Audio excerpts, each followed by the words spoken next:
Well, hello, friends. Mark Holmes here, and as always, thank you guys for watching, commenting, subscribing, and being part of the Joe Boo Sports Report. Without you guys, it don't work without you guys.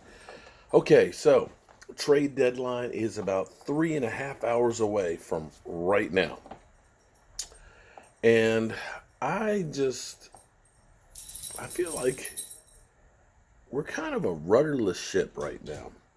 That we've heard so many different things and we've done different things and what we said we're gonna do. I feel like, let me think of the right term.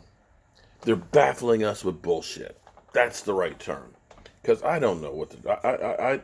I don't know if there's a plan, an idea, or whatever. If it's just that, you know what, let's just look at this season and say it's a red shirt season. We've had bad things happen. We've lost our quarterback. We understand that he's more valuable than we thought. And we realize that we got to get him healthy and we got to get him protected. So let's make a plan to do all of those things. So Jerry Jones, of course, on his Tuesday morning thing, he does on the fan, was asked, "Are you looking at making any trades?" This is the response. Now let me read this to you. I know I'm not the best, reader and all that. I usually do everything off the top of my head, so that's why teleprompters would never work for me. Okay. Jones said, "There's a high improbability that happens." Okay. I think your question normally would get a pretty, let me put a little line, response that would say, "I don't expect anything to happen." But that's not fair, Jones said, because the way we're structured, the way we can do business, we can make decisions if the opportunity comes up, and we can make them in short order. We're prepared every scenario that you can think of, almost walk around like that. And so if we have an opportunity to make that call, and I'm in the mood, but certainly not in the mood to do anything that would knowingly negatively impact our future, both this weekend as well as we look ahead for now and years to come. So what does that mean? Does that mean what does that mean? It's that I don't expect anything, but if something should come up um, of any nature, we certainly will have the ability to entertain it and make a decision on it. If the Cowboys do make a trade, there's one player who won't be involved, according to Jones, and that's Aldon Smith, who currently leads the team with 5 sacks in their 5 year absence. So basically, it's baffle you with bull. Okay, there's an old analogy that everything's for sale for the right price. Although Michael said he wouldn't sell me for $1 billion. I'm not sure about that because Mike, I tell you, Mike, if somebody offers you $1 billion for me, take it. It's a steal. This body is old and worn out. It's just old and just take it. Take it. That's generational wealth and stuff. And you can put that to good use helping other people. But anyway, as he goes on talking about Aldon Smith, "I think he has been positive and he has evolved," Jones said. "He's a different player than he was. That doesn't make it a negative. I like his focus. I like his attitude. I like his attitude about the future, and I'm not interested in doing anything about Aldon." Okay, so what it seems like the Cowboys are trying to do right now, and I touched on this in my morning video, you have contracts that you wish that you could move, but you really can't.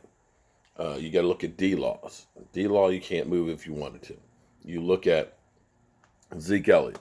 Nobody's taking on that contract. Amari Cooper. Nobody's taking on that one. You could easily trade Michael Gallup. That wouldn't be a problem to trade Michael Gallup. But see, here's the thing.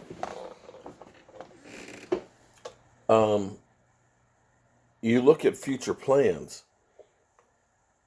Michael Gallup can develop and be a number one wide receiver. The way they have Amari Cooper's contract is basically, we look at the $100 million is what you think about, but that is not guaranteed. The money that's guaranteed is really 2 years, this year and next year. You could actually end up walking away at the end of next year on Amari Cooper's contract. So maybe the way you look at it is, okay, we got Amari this year and next year.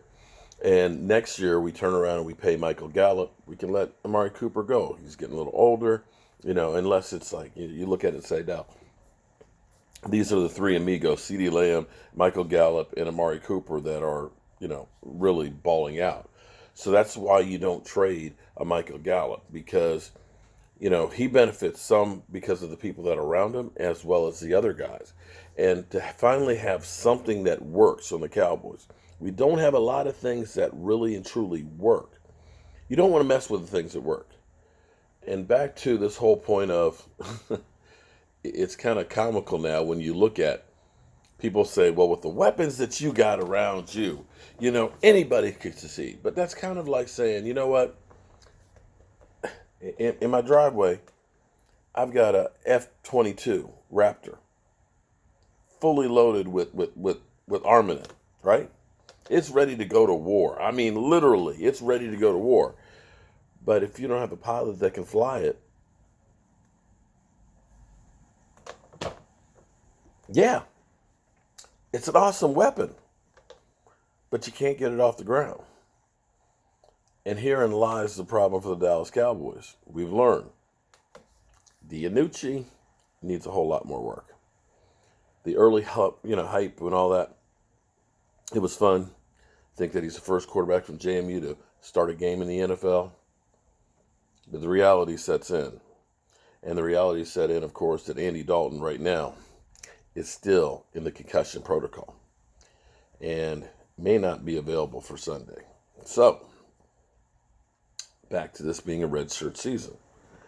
If you thought that you had a chance to go all the way and you needed one or two pieces, then you make a trade that might not be good for the future. You make that trade for now. And that's not where we are. We have to look at the future and start building towards that. And more than anything else, between now and the end of the year, you really need to spend it just evaluating every aspect of the Dallas Cowboys, from the owner to, the owner putting his edict out to your staff, your scouting department, things on the direction of the team, to the coaching and evaluating the coaches, which have been a success and which ones have been a failure, which ones have caused too much friction with the talent that you had, ones that look like it's outdated, and get in the coordinators and the position coaches that fit what you're trying to do, to the players, to make sure that the players that you have fit what you're trying to do, and get rid of all of the dead weight.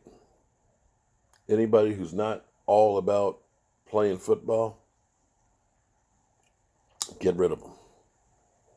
Get rid of them. Jerry Jones has got less years in front of him than he does behind him. They're trying to get that thing before you can't play around anymore. All right. We'll see what happens over the next 3 hours. Peace.